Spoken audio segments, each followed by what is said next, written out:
Hi, it's Sari from Parent Plus. I hope you can hear me okay. I've got earphones in to try and block out the sound in the house as my husband is putting my daughter to bed, and no doubt World War III is going on in the background. Oh, the irony of me doing my parenting videos in the other room whilst World War III is going on at bedtime in our house. But anyway, only human after all. So just wanted to do a quick video in answer to a member's question. I sometimes find it easier to do these on video than write it down because I just found it easier and quicker. So the question that was asked is about a child being clingy. So the parent was saying to me that the parent is the mother, the child wants the mother to take her everywhere. So if she's going to clubs or classes or wherever it is, she wants mum to take her. She wants mum to be kind of by her side all the time. And as you can imagine, I mean, I don't know how much because this has come via an email, but I'd imagine that's pretty draining. You know, being a parent is a huge responsibility in itself, but to not get any let up or have the kind of balance addressed with other people and support around you. I also know from this email that dad is around and active, but the daughter is choosing that it's mum that has to take her instead of dad. So one of the things I kind of want to say first of all is just to be mindful of the fact that you are your child's favourite toy. You're the favourite person to a degree. They might not always like you, but you're their favourite person, you're their favourite toy, you're their favourite source of energy. And that's kind of nature's way. You know, we carry them in our stomachs for 9-10 months, and it's nature's way that they ultimately want to be attached to us. They're often the first person that we're the first person that we'll come across, or maybe, you know, dad might be the first person. But when we're born into this world as a child, we kind of look to those main caregivers to keep us safe and secure. And for whatever reason, she's decided that that needs to be mum. Okay. And obviously it is mum that's going to keep us safe and secure, but also dad is able to keep us safe and secure, and maybe grandparents and whoever, I don't know. Okay. So if your child is going to have the choice as to who they're going to pick, they're probably going to pick you, mum. Now, sometimes they may pick dad, and this same child may go through a stage a bit later on where dad's the favourite and she wants to be around dad more. But for now, we're dealing with her wanting to be and have mum do most things with her. Okay. So what can happen is when, without meaning to, what you're potentially doing is reaffirming some of her fears that she needs to be with you, that you need to take her places, that you need to keep her safe and secure. And so she may be becoming quite irrational in her thinking. Now that might be, I can't remember off the top of my head the age of your child, so apologies, but I kind of did that intentionally, so I keep this quite general and anonymous. But it might be that she's going through an emotional development stage where she's realising that she can become more independent, she's got her own mind, she can make choices. And sometimes what children can do when they realise that, it gets a bit scary, and so they might resist it. So it could be that emotionally, developmentally, she's trying to resist that. In our private group, there's the files on ages and stages. So have a look and see if that would fit in with your child's age, or for anyone else that's watching.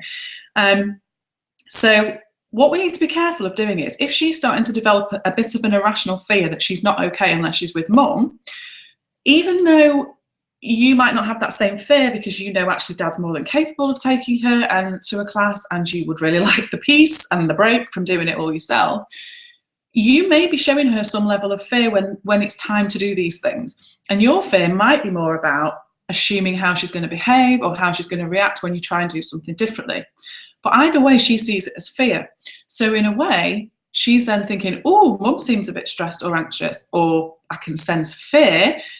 Oh, so that reaffirms, actually, yeah, I need to be scared in this situation. I really need to dig my heels in and make sure that it's mum that takes me, because even mum's scared, so it must be true. So she doesn't understand that your fear or your anxiety or frustration is totally different to her. She might just sense the fear or the frustration or the anxiety and decide for herself that you're scared of the same things as her. Okay. So what you need to do is be fearless. And I know that's easier said than done, but sometimes just think about your body language and the way that you're interacting with her and the things that you're saying to try and show that you're fearless. Now, I do understand that there's going to be some fear attached, particularly when children have behaved a certain way and we want to make changes and we start to think, oh, how am I going to tackle this? It's going to be a nightmare, and I get that. But what you can do is be more assertive and show her assertiveness, because in a way that will correct or combat some of that fear, really, because she wants to know and to see that you and Dad are fully in control.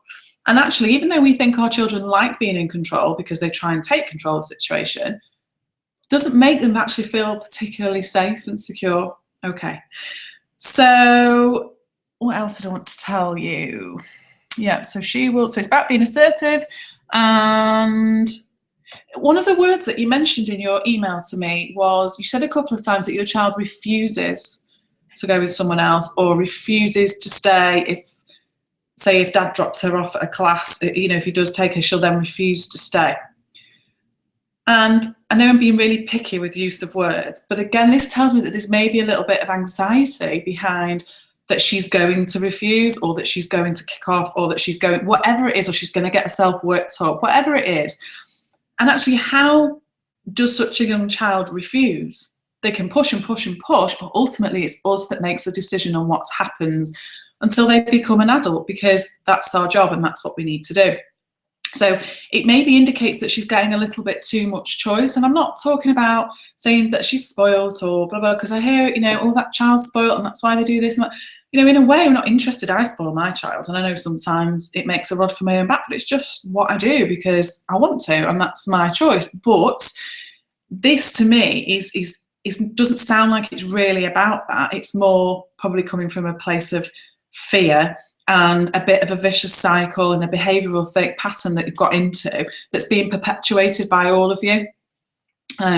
So, if she physically refuses to go, again, I don't know the age, but, some children, my nephew who's 3, for example, will come here and say, I'm not going now, he doesn't want to leave. So he'll kick off and he'll throw, but they can physically pick him, hold him, put his shoes on and put him in the car, and he goes mental. But they're in control and they're showing him. Sometimes it is literally lifting them and putting them in the car. Now, if he was getting so distressed and he has done this, where he can't catch his breath properly and he's kicking then obviously that's different. And then what you'd be saying in that situation is, well, the next time you go, you'll be staying for less time, or there'll be some kind of consequence. But the best way, and again, this comes now down to the behavioural stuff, which sometimes when we think our child is anxious and it's about anxiety, sometimes it can be fixed quite quickly with a behavioural approach, because what we do is we focus on the behaviour stuff. So without going into too much detail now about the behaviour, because it's a slightly different thing, it's really about being very assertive with what's okay and telling them in advance. So if your daughter goes to a class on a Tuesday, saying to her on the Sunday, oh, what have we got on this week? So you've got this and you've got that class, and tell her clearly that from now on, Dad is going to be taking you to that class. So it might be that sometimes you want to just do it spontaneously and decide who wants to take her in that moment. But what I would say, if she's showing signs of being quite fearful and defiant in that sense because she might be slightly anxious about it, then I think it's better that you give her a bit of warning and plan ahead. And I would say to be saying to her, ideally, that from now on the Tuesday, whenever it is, Dad is going to be taking you to that class. And if she's unhappy about it, you can explain to her why. Well, because Mummy's doing, even if you have to tell a little white lie, Mummy's doing something else, or Mummy's, or Dad's taking you for whatever reason, so that she knows that that's what's happening. And thinking about, and if she was really that adamant that she wasn't going, and it's nothing to do with her not enjoying the class or not wanting to go, because sometimes children can really resist going to certain places. We think they'll say, oh, it's because I don't want to leave you, and actually they might not like where they're going. And so there's lots of different ways of looking at it. But I would just be really clear with her what's going to happen, when it's going to happen. Because even though, I've worked with teenagers who can be, maybe really antisocial, come across as if they just want to go out, get into trouble, have loads of fun, take drugs, drink, put themselves at risk all the time. Like, that's the thing they really want to do. And then parents or foster parents will think, oh, it'd be so hard to put boundaries in place because they just want to be out all the time. They just want to be getting up to no good. And actually, if you're firm and you take control and put some boundaries in place, they tend to, after a while, not straight away, but they do after a while tend to respond really well, because even though children might not realise they want the parent to be in control, they do, because they feel more safe and more secure when you're in control. If, for example, in that situation that we've talked about for this question, if she can then see mum and dad having this dialogue, well, you take, oh, I better take her because she'll get all upset and she'll get, then what you're doing is showing her, oh, actually, I'm in control here, because they realise that when I do that, I get to choose what happens. And it's really important, particularly at such a young age, that they don't dictate. Not because, as I was saying before, that it's because, you know, that, well, you'll make a rod for your own back. Right? It's nothing like that. It's about them feeling safe and secure. And they will feel more safe and more secure if you're assertive and you put boundaries in place of things that have to happen. Because we're not talking about massive things here. I did a video not so long ago about appreciating how much our children step outside of their boundaries. Not step outside the boundaries, sorry, step outside of their comfort zone, and how that can be difficult for them, and we really need to give them credit for that. But actually, if it becomes a perpetual thing where you know that it's something that she does all the time, and actually she's really quite comfortable once she gets there, and the person at the class will tell you how she settles and how she is, but actually it's more about possibly her pushing for you to assert yourself and say, actually, I'm in charge, me and your dad are in charge, and this is what's going to happen. Okay, so I hope that helps. It's difficult for me to kind of say exactly what to do with, you know, obviously I don't know all the details, and as I say, I wanted to keep it quite general, but it does sound, you know, there can be a huge crossover with things like anxiety, you know, because this came from parenting an anxious child course, this question, and actually is a huge crossover with the managing behaviour stuff.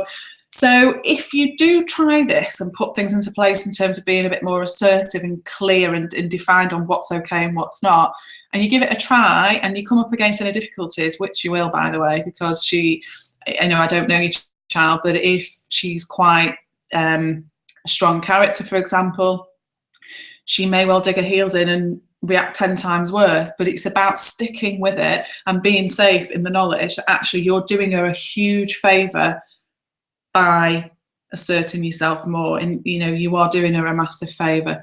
So hope it goes okay, and give us a shout if you've got any further questions, but I hope that helps. Okay, bye.